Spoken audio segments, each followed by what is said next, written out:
tengah badai, dalam kekuatan yang Kau berikan, sampai kapanpun ku kan bertahan, karena Yesus selalu menopang. Bukan bertahan dalam tekanan dan yang memberikan, sampai kapanpun tak tergoyahkan, karena Yesus selalu menopang. Ku kan berdiri di tengah badai, dalam kekuatan yang Kau berikan, sampai kapanpun bukan bertahan, karena Yesus selalu menopang. Ku kan bertahan dalam tekanan, dengan kekuatan yang Kau berikan, sampai kapanpun tak tergoyahkan, karena Yesus selalu menopang. Karena Yesus selalu menopang. Karena Yesus selalu menopang hidupku.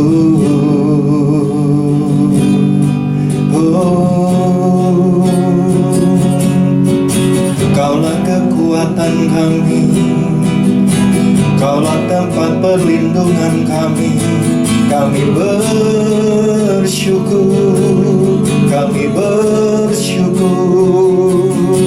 sebab Engkau baik Tuhan, sebab Engkau baik, dan hanya padamu kami berseru.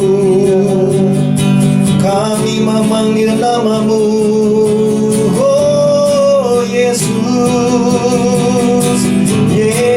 Yesus, haleluya, haleluya, oh.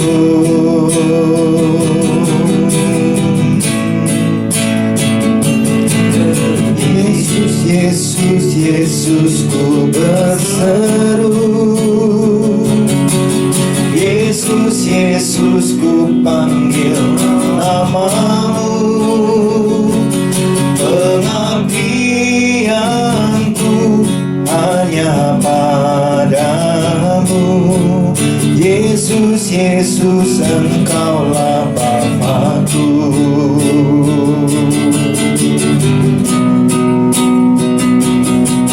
Yesus, Yesus, Yesus, ku berseru. Yesus, Yesus, ku panggil namamu. Pengabdianku hanya padamu. Yesus, Yesus, Engkaulah Bapa-Ku. Pengabdianku, pengabdianku hanya padamu. Yesus, Yesus, Engkaulah Bapa-Ku. Pengabdianku hanya padamu.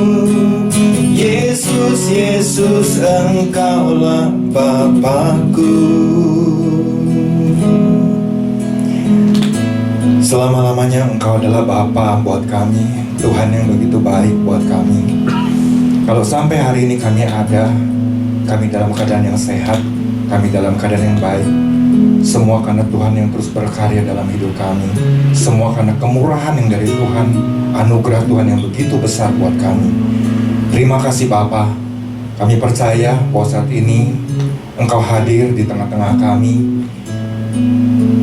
Engkau terus berbicara buat kami lewat kebenaran firman Tuhan, lewat pesan-pesan-Mu. Kau terus tuntun kami, Kau terus ingatkan kami, Kau nasihati kami. Terima kasih Bapa. Ampuni kami sekiranya mungkin jalan pikiran kami salah di hadapan Engkau. Tapi biarlah melalui pesan yang Tuhan berikan minggu ini, kami kembali diingatkan, kami disadarkan kembali untuk kami kembali kepada jalan-Mu ya Tuhan Yesus. Karenanya pagi hari ini berbicaralah buat kami semua. Pakai hamba-Mu menjadi saluran-Mu yang kudus Tuhan. Hamba yang terbatas bergantung sepenuhnya di dalam pengurapan yang dari Engkau. Biarlah apa yang hamba persiapkan boleh disampaikan dengan kata-kata yang sederhana dan mudah ditangkap dan dimengerti oleh setiap umat-Mu yang mendengarkannya Bapa. Roh Kudus, ajar kami, lawat kami, nasihati kami, tegur kami, ingatkan kami. Mari Tuhan, biarlah hamba boleh menjadi saluran-Mu yang kudus. Hamba serahkan segala sesuatunya ke dalam tangan Tuhan. Hamba kembalikan semuanya hanya bagi kemuliaan nama Tuhan. Di dalam nama Tuhan Yesus, setiap kita yang percaya dan siap belajar dan kembali diingatkan firman Tuhan bersama-sama kita katakan amin. Haleluya. Shalom Bapak Ibu. Puji Tuhan pagi hari ini bersama-sama kita boleh kembali mendengar kebenaran firman Tuhan. Apa yang menjadi pesan buat gereja di tempat ini. Tentunya kita bersyukur Bapak Gembala sudah disampaikan pesan demi pesan terus Tuhan tuntun. Artinya betapa Tuhan begitu sangat perhatian, begitu sayang buat kita semua. Dan kita semua dalam keadaan yang baik. Tentu pagi hari ini kalau kita baca apa yang menjadi pesan Tuhan minggu ini, dikatakan jangan merasa sia-sia. Nah waktu saya renungkan, saya baca pesan ini, tentu banyak juga dari antara kita mulai introspeksi atau mungkin melihat ke belakang. Jangan-jangan apa yang kita lakukan ini mungkin kita mulai merasa bersikap seperti ini ya. Dikatakan merasa sia-sia. Nah kita lihat dulu di dalam firman Tuhannya di dalam 1 Korintus 15 ayat yang ke-58. Dikatakan karena itu saudara-saudaraku yang kekasih, berdirilah teguh, jangan goyah dan giatlah selalu dalam pekerjaan Tuhan. Sebab kamu tahu bahwa dalam persekutuan dengan Tuhan jerih payahmu tidak sia-sia. Nah, ketika saya baca terus tentang ayat ini, saya ingat ya bagaimana ketika dulu ya waktu awal-awal ikut Tuhan, kadang-kadang begitu banyak masalah, hal-hal yang terjadi. Tetapi ada hal yang membuat saya tetap kuat lewat ayat ini. Kalau saya baca di bagian akhirnya, sebab kamu tahu bahwa dalam persekutuan dengan Tuhan jerih payahmu tidak sia-sia. Itulah yang tetap menguatkan diri saya. Itulah yang tetap menguatkan hati saya untuk tetap berdiri teguh, tidak goyah, dan terus semakin hari semakin belajar giat di dalam pekerjaan-pekerjaan Tuhan. Nah, mungkin Bapak Ibu juga pernah merasakan hal-hal yang seperti itu, pernah merasakan bahwa aduh, apa yang saya lakukan kok rasanya sia-sia ya. Apalagi mungkin dengan kondisi keadaan hari-hari ini ya.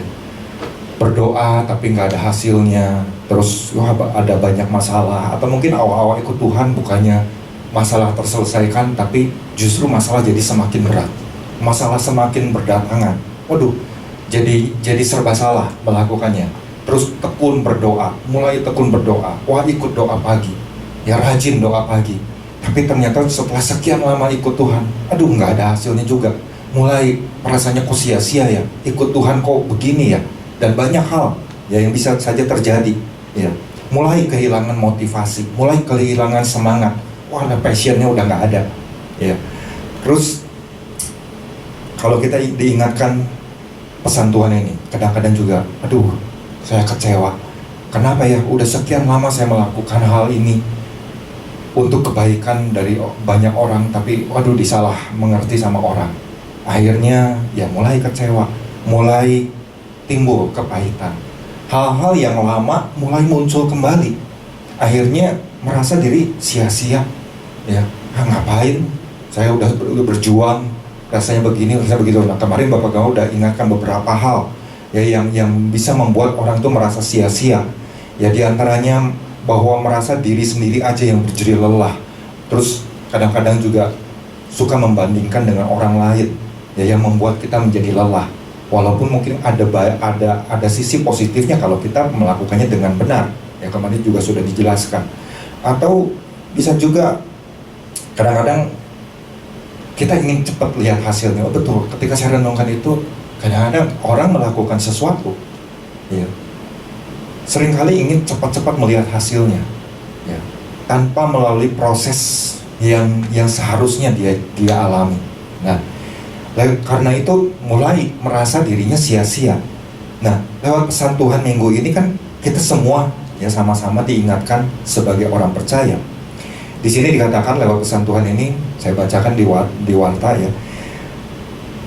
Kita diingatkan bahwa tidak sedikit orang percaya hari-hari ini yang merasa bahwa pekerjaan yang telah dibangunnya, pelayanan yang telah dilakukannya, hubungan yang telah dibinanya, iman yang dibangunnya, atau segala jerih lelah yang telah dilakukannya seolah-olah telah menjadi sia-sia. Khususnya ketika datang hambatan, datang tantangan, ya, atau ketika, ya, sebenarnya nggak menghasilkan sesuatu, nggak memberikan hasil, nggak memberikan buah, ya. Nah, itu yang sering terjadi, ya. Apalagi ini kita diingatkan pesan ini buat setiap orang percaya, ya. Namun Tuhan katakan, ya, bahwa segala apapun kalau dilakukan dengan, ya, ini yang penting, dilakukan dengan dasar yang benar dan dengan tujuan yang benar, maka tidak akan pernah ada yang sia-sia. Nah, mari kita mulai cek lagi, ya, apakah selama ini yang kita lakukan di dalam pengiringan kita kepada Tuhan, atau apa yang kita lakukan, apakah dasarnya udah benar belum, ya? Apakah mungkin kita sudah ikuti, ya, arahan-arahan Tuhan atau instruksi Tuhan, atau kita selalu belajar untuk ingin minta arahan-arahan yang dari Tuhan, berdoa terus-menerus, atau mungkin kita melakukannya hanya karena keinginan kita sendiri, ya, ingin memenuhi keinginan kita sendiri, ingin memuaskan diri sendiri, ya. Nah, tentu hasilnya akan berbeda, ya. Makanya kalau dasarnya benar, tujuannya benar, ya, belajar untuk ikut arahan Tuhan, hambatan mungkin bisa datang, tetapi lewat hambatan tersebut kita belajar, oh, kita mulai bisa bersikap bagaimana cara yang benar di dalam mengatasinya. Nah, Bapak Gembala sudah sampaikan ada dua hal, ya. Nanti Bapak Ibu silakan dengar kembali di YouTube, mengulang kembali sehingga semakin memahami dan mengerti. Ya, dua hal, yaitu dilakukan segala sesuatu dengan hati yang benar, dan yang kedua lakukan yang terbaik dan harapkan hasil seperti yang Tuhan inginkan, bukan yang kita inginkan. Ya, nah, poin itu begitu penting, ya. Dan itu terjadi, seringkali terjadi di dalam setiap orang percaya. Nah, karenanya mari kita lakukan dengan cara yang benar. Nah, pagi hari ini ada dua hal yang saya mau tambahkan lagi. Mungkin hal apa yang harus kita lakukan sehingga kita tidak merasa bahwa apa yang kita kerjakan itu adalah sesuatu yang sia-sia. Yang pertama, lakukan dengan motivasi hati yang benar sambil menjaga kebugaran rohani kita tetap kuat dan sehat. Ya, lakukan dengan motivasi hati yang benar sambil menjaga kebugaran rohani kita tetap kuat dan sehat. Saya kutip di dalam 1 Korintus 15 ayat yang ke-58 di bagian A-nya dulu, ya. Karena itu saudara-saudaraku yang kekasih, berdirilah teguh, jangan goyah, dan giatlah selalu dalam pekerjaan Tuhan. Nah, itu yang menjadi dasarnya, ya. Jadi kalau kita lakukan segala sesuatu, ya, tadi di awal sudah ingatkan, tujuannya harus benar, dasarnya harus benar, ya, seperti yang Bapak Gembala sampaikan. Nah, kita lihat motivasi yang kita lakukan, apakah hati kita itu kita siapkan dengan benar apa enggak. Kalau motivasinya mulai salah, motivasi kita mungkin dalam melakukan bisnis untuk cari keuntungan sebanyak-banyaknya buat diri sendiri, atau mungkin dalam pelayanan ingin terus dipuji orang, ingin terkenal dan lain sebagainya, ya. mungkin itu sesuatu yang nggak berkenan. Ya, kalau mungkin dalam bisnis cari untung ya memang wajar, tapi ya sewajarnya lah, ya, bukan cari untung wah sebesar-besarnya, ya, dan mungkin dengan berbagai cara, ya, mungkin kualitas A dibilang kualitas B dibilang A, ya, kualitas C dibilang B dan sebagainya. Kadang-kadang mungkin orang nipu sedikit seperti itu. Nah itu cara yang nggak benar, ya. Tapi lakukan segala sesuatu dengan cara yang benar. Kalau kita jujur, ya, berbisnis dengan cara yang jujur, pasti walaupun ada hambatan, ada tantangan, ada rintangan, kesulitan apapun, selalu Tuhan kasih jalan, ya. Bahkan Tuhan nggak pernah tutup jalan, Tuhan selalu bukakan jalan, ya. Dan itu yang saya dan keluarga alami, ya. Kadang-kadang orang melakukan hal-hal yang tidak baik, ya, orang nipu dan lain sebagainya, yang nggak bayar hutangnya, kemudian kadang-kadang kita merasa, aduh kenapa ya begini, aduh kok yang kita lakukan jadi sia-sia, nggak ada kontak, yang lost contact, sampai akhirnya aduh gimana ya. Tapi di situ kami melihat bahwa Tuhan tetap menyertai, Tuhan bahkan buka banyak pintu, ya, dan itu yang luar biasa, ya. Bahkan di tengah-tengah kondisi seperti ini pun, ya tetap aja gitu ya, pemeliharaan Tuhan begitu luar biasa.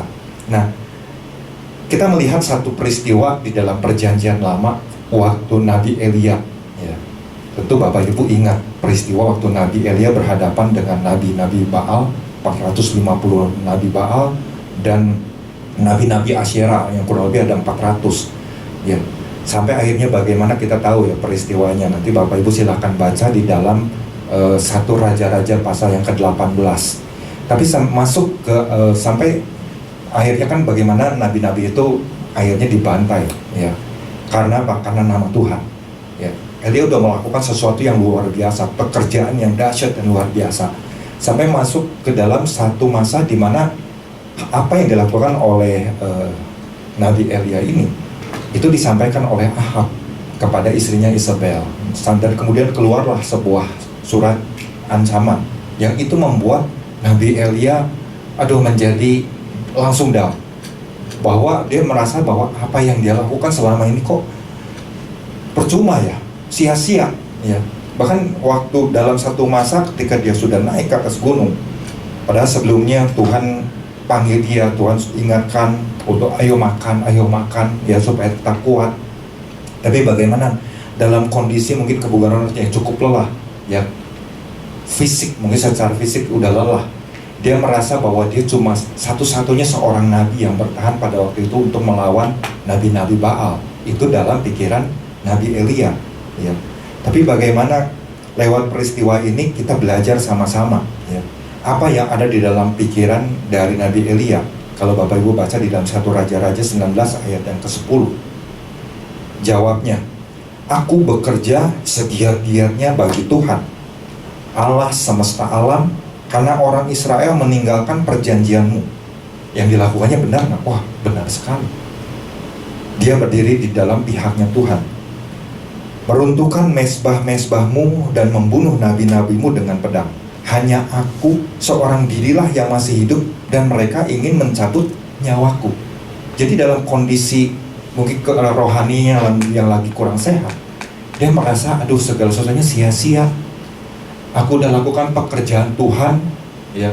Aku udah bela Tuhan, aku udah begini, aku udah begitu. Nah, ini yang mungkin kondisi-kondisi seperti ini juga mungkin bisa saja terjadi, ya, melalui situasi yang sedang kita alami saat sekarang ini. Tapi kita diingatkan Bapak Ibu bahwa melalui hal ini, mari kita periksa lagi, apakah motivasi kita iring Tuhan itu benar apa enggak. Dan Elia mulai sadar bahwa mungkin selama ini pikiran dia salah. Sampai bagaimana akhirnya kan perkataan ini itu 2 kali muncul dari mulut seorang Nabi Elia, ya. Di ayat 14 juga sama, perkataannya persis sama. Tapi kemudian bagaimana Tuhan melakukan dengan cara yang dahsyat dan luar biasa, menyatakan kedahsyatan Tuhan, ya. Nanti Bapak Ibu silahkan baca, ya, bagaimana akhir dari kisah ini. Seorang Isabel itu bagaimana pada akhirnya mati. Walaupun Elia pada waktu itu dia udah terangkat, ya, dia udah nggak lihat bagaimana Isabel mati. Tapi kita bisa melihat bahwa apa yang Nabi Elia lakukan pada saat itu nggak pernah sia-sia. Tuhan punya caranya sendiri, Tuhan punya waktunya sendiri. Bagaimana membela umatnya, bagaimana membela orang-orang yang dikasihinya. Isabel mati, ya, itu udah masuk di dalam 2 Raja-Raja pasal yang ke-9. Tapi lewat apa? Lewat perkataan firman Tuhan bahwa dia akan mati seperti begini. Ya. Oh, itu kisahnya menarik sekali Bapak Ibu. Nanti silakan Bapak Ibu baca ya. Nah, itu yang pertama. Karenanya kita sama-sama diingatkan. Elia pada waktu itu dia diberi makan, diberi roti, ya, diantarkan sesuatu oleh burung. Oh, itu sesuatu yang nyata. Artinya kan Tuhan ingin bahwa setiap kita ayo tetap punya kondisi kerohanian yang bugar, tetap sehat, tetap kuat, ya. Karenanya mari hari-hari ini walaupun kita mungkin hanya bisa melihat dan mendengar di YouTube, ya, tapi jangan menjadi gairah kita itu semakin merosot. Tapi justru semangat kita tetap ya bisa kita pertahankan, motivasi kita juga, dan segala sesuatu yang kita lakukan. Mari kita mulai cek lagi, kalau misalnya ada hal yang salah, mari kita ambil jalan yang benar sebagaimana yang Tuhan mau. Itu yang pertama. Yang kedua, lakukan dengan mulai belajar mengikuti instruksi dari Tuhan dengan ketaatan. Yang kedua, mulai kita belajar lewat pesan ini. Ketika Tuhan ingatkan jangan merasa sia-sia, ya. Saya renungkan kembali ayat dari 1 Korintus 15 ayat yang ke-58. Tapi di sini bagian yang B-nya, ya, lanjut yang tadi ya. Sebab kamu tahu bahwa dalam persekutuan dengan Tuhan jerih payahmu tidak sia-sia. Bahwa dalam persekutuan dengan Tuhan jerih payahmu tidak sia-sia, ya. Nah, ini kan kemarin kita sudah diingatkan bahwa waktu kita berdiri teguh, ya, artinya kan kita harus tetap dalam satu posisi, ya. Kemarin Bapak Gembala sudah jelaskan hal tersebut. Dan begitu juga waktu kita terima tuntunan Tuhan, arahan Tuhan, instruksi Tuhan. Apakah ketika kita berdoa terus Tuhan berikan tuntunannya, kita mau melakukannya dengan taat apa enggak? Ya. Kalau kita tidak melakukan dengan taat, ya berarti percuma saja. Bapak Ibu, apa yang dilakukan pasti Bapak Ibu akan lelah sendirinya, ya. Karenanya kemarin kita diingatkan, kita harus punya sikap yang tulus, sikap yang setia, ya. Terus bagaimana sikap yang tetap teguh, ya. Itu kan satu hal yang luar biasa. Nah, ini saya belajar dari satu kisah di dalam perjanjian lama lagi, ya. Bagaimana bangsa Israel ketika dibawa keluar dari Mesir, mereka harus berjalan di padang gurun selama 40 tahun. Kenapa harus melalui proses yang begitu panjang? Ya, karena mereka merasa bahwa apa yang mereka lakukan itu keluar dari Mesir itu ternyata sia-sia. Itu yang ada dalam pikiran mereka. Mereka selalu ingat akan yang namanya Mesir, ingat selalu akan masa lalu, ingat selalu melihat, wah, manusia lama yang dulu kayaknya lebih enak, segala sesuatu lebih nyaman, segala sesuatu lebih mudah disediakan, nggak harus berjeril dan lain sebagainya, ya. Mereka lupa waktu itu mereka berseru berdoa sama Tuhan. Karena apa? Karena mereka diperbudak sekian ratus tahun, sampai mereka berteriak, berseru sama Tuhan. Tapi waktu udah ditolong, melihat perbuatan Tuhan yang dahsyat dan ajaib, mereka lupa. Mereka mudah melupakannya, ya. Bahkan mereka seringkali mengeluh, minta ini, minta itu, dan lain sebagainya. Dan akhirnya itu membuat Tuhan tuh sampai murka. Nah, buat seorang Musa yang menjadi pemimpin pada waktu itu, dia berpikir bahwa keluhan bangsa Israel ini ya secara manusia memang masuk akal, ya. Ketika mereka minta daging, ya, dalam sebuah peristiwa mereka minta daging, mereka sampaikan sama Musa.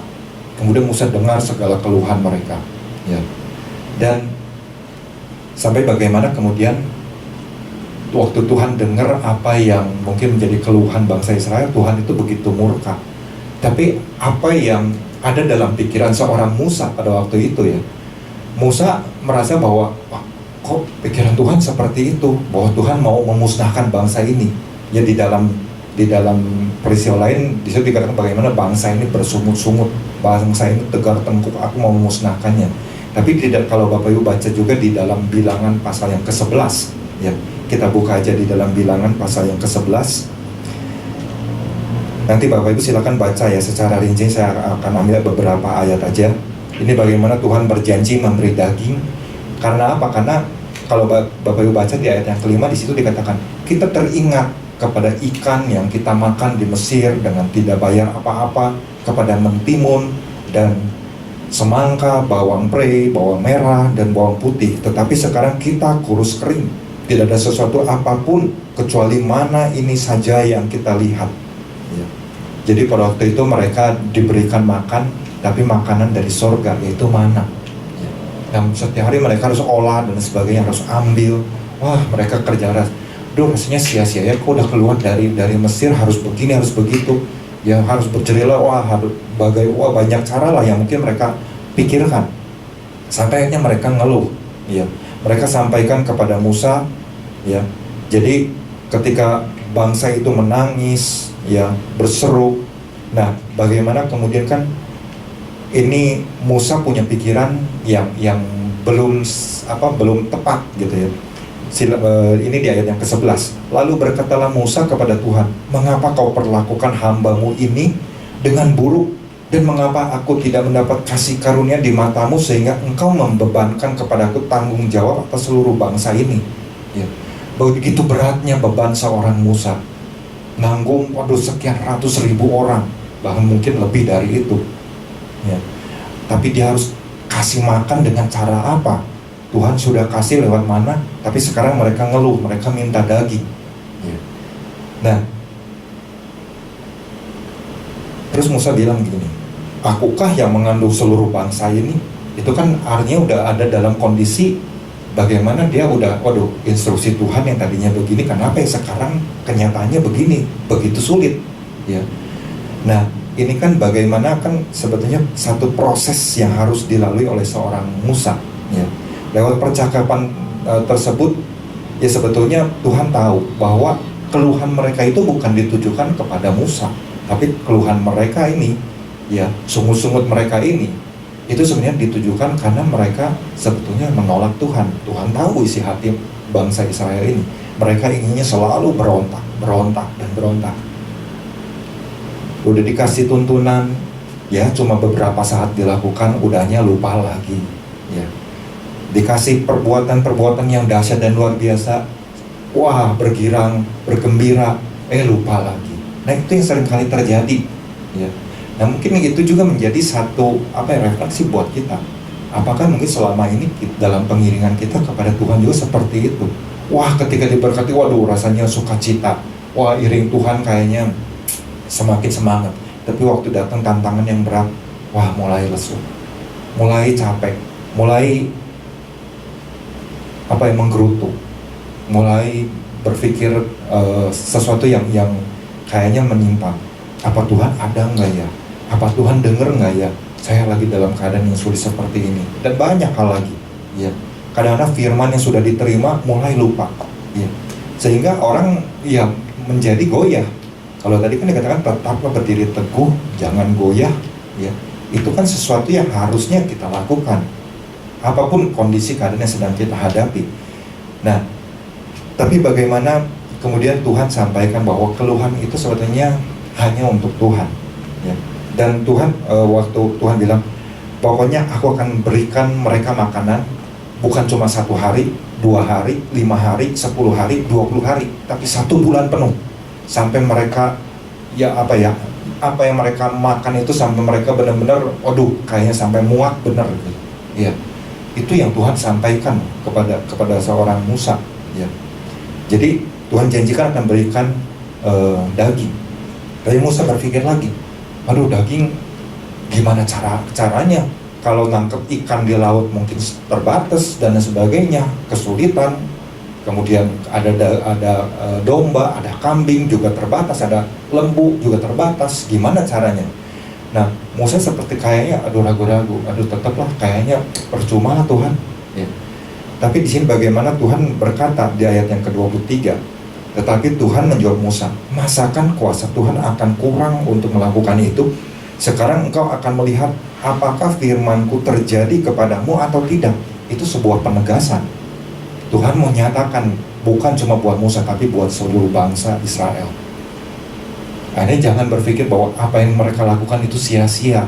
Lihat perbuatan Tuhan, lihat bahwa janji Tuhan itu, pemeliharaan Tuhan itu menyertai mereka, dan firman itu terjadi. Dan itulah yang sesungguhnya Tuhan nyatakan, kedahsyatan Tuhan, kebesaran Tuhan buat mereka, pemeliharaan Tuhan. Sampai akhirnya ya bagaimana dari generasi ke generasi sampai akhirnya generasi yang terakhir masuk ke dalam tanah perjanjian. Sedangkan Musa kan karena keluhan-keluhan orang itu yang membuat Musa jadi salah berkata-kata, salah bertindak, sampai akhirnya Musa nggak masuk ke tanah perjanjian ya. Nah ini kan sesuatu yang mari sama-sama kita belajar kembali, ingat kembali ya. Tentu terus renungkan firman Tuhan, apa yang menjadi janji Tuhan hari-hari ini. Kita harus belajar untuk punya sesuatu yang apa ya, ketika kita melangkah, mari kita melangkah lebih maju lagi lewat pesan ini. Jangan kita justru menjadi mundur, tapi terus maju. Mungkin kita melihat ada kesalahan-kesalahan yang ada, bukankah lebih baik kita datang kepada Tuhan, kita bertobat, kita minta ampun, kita mulai belajar mengikuti instruksi Tuhan ya, mulai ya perbaiki cara-caranya ya. Sampai bagaimana kan pemazmur Daud aja sampai bilang bahwa orang yang berdiri di hadapan Tuhan, nantikanlah dia ya. Berdiamlah di hadapan Tuhan, nantikanlah dia. Jangan marah karena orang yang berhasil dalam hidupnya. Ini juga pernah dialami oleh seorang Daud ya. Daud mungkin marah hatinya, wah orang lain kok begini, apa nggak ikut Tuhan tapi lebih berhasil, seperti yang kemarin Bapak sampaikan tentang Asaf ya. Daud juga pernah mengalami satu kondisi seperti itu, membuat dia marah sampai bahkan orang melakukan tipu daya. Wah Daud marah sekali ya, sampai nah ini kan kadang-kadang orang berbuat jahat, inginnya Daud kenapa Tuhan nggak lenyapkan aja, inginnya Daud kenapa Tuhan nggak musnahkan aja. Tapi di situ Tuhan aja, kamu harus menanti-nantikan ya, menanti-nantikan Tuhan. Orang yang menanti-nantikan Tuhan akan mewarisi negeri. Dan kita sungguh bersyukur Bapak Ibu, lewat visi yang Tuhan berikan, Connected to God, kita melihat dari awal tahun sampai ke detik sekarang, betapa kita bersyukur Tuhan sudah berikan pesan tetap terhubung dengan Tuhan. Artinya disitulah kita dapat kekuatan. Kalau kita nggak terhubung dengan Tuhan lewat kondisi seperti ini, waduh, banyak orang yang kadang-kadang nggak tahan, orang bunuh diri, orang justru kesehatannya menurun secara tiba-tiba. Karena apa? Karena ketakutan yang berlebihan. Nah, inilah ya, pagi hari ini mari kita menjadi orang-orang yang kalau kita mau melakukan hal tersebut, ya bagaimana kita bisa belajar untuk ikuti instruksi Tuhan dalam ketaatan. Ya tentu kita harus punya kerendahan hati ya, punya kerendahan hati. Karena apa? Karena orang yang punya kerendahan hati, firman Tuhan, pemazmur juga bilang, orang-orang yang rendah hati akan mewarisi negeri dan bergembira karena kesejahteraan yang berlimpah-limpah. Wow, itu kan satu hal yang luar biasa. Artinya seorang pemazmur Daud aja dia ngalami, kalau dia menanti-nantikan Tuhan, dekat dengan Tuhan, melekat kepada Tuhan ya, ikut Tuhan, ya nggak pakai syarat, Tuhan kalau ikut Tuhan, kalau saya melakukan ini nanti Tuhan begini ya, kalau saya melakukan ini nanti Tuhan harus begini ya ke saya. Kita nggak perlu minta syarat-syarat seperti itu atau mengajukan syarat seperti itu. Kita lakukan aja yang terbaik seperti yang Bapak Gembala sampaikan. Lakukan yang terbaik, lakukan apa yang benar menurut Tuhan, dan biarlah Tuhan yang lakukan segala-sesuatunya buat kita ya. Kita nggak perlu menuntut dengan syarat-syarat tertentu. Kita akan melakukan dengan sukacita ya. Karenanya mari pagi hari ini yang bisa saya bagikan buat Bapak Ibu semua ya, dua hal. Yang pertama, lakukan dengan motivasi hati yang benar sambil menjaga kebugaran rohani kita tetap kuat dan sehat. Dan yang kedua, lakukan dengan mulai belajar mengikuti instruksi dari Tuhan dengan ketaatan. Dan biarlah Bapak Ibu tetap semangat, tetap kuat, tetap sehat ya. Walaupun berada di rumah, tetap punya hubungan dengan Tuhan, jangan lupa ya. Dan terus Ya, kita belajar firman Tuhan. Mari kita tundukkan kita kembali datang sama Tuhan. Terima kasih Bapa, terima kasih Tuhan Yesus buat kebenaran firman-Mu yang telah kami dengar pagi hari ini. Biarlah boleh terus menguatkan hati kami bahwa apa yang kami lakukan di hadapan Engkau, jadilah kami tidak pernah sia-sia Tuhan. Ketika kami punya satu persekutuan yang intim dengan Tuhan, kami percaya kekuatan demi kekuatan Tuhan akan selalu limpahkan, pembelaan demi pembelaan Tuhan akan Tuhan terus nyatakan buat kami. Dan pemeliharaan Tuhan yang sempurna akan terus kami terima ya Bapa. Terima kasih Tuhan Yesus, terima kasih, segala puji, kehormat, kemuliaan kami kembali hanya bagi nama Tuhan Yesus. Haleluya, amin.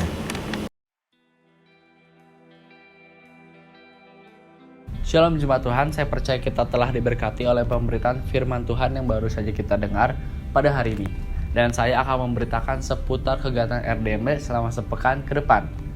Di hari Selasa sampai dengan Jumat, ada 2 pagi yang akan diadakan pada pukul 7.55 melalui live streaming di aplikasi Zoom, atau dapat dilihat juga di YouTube.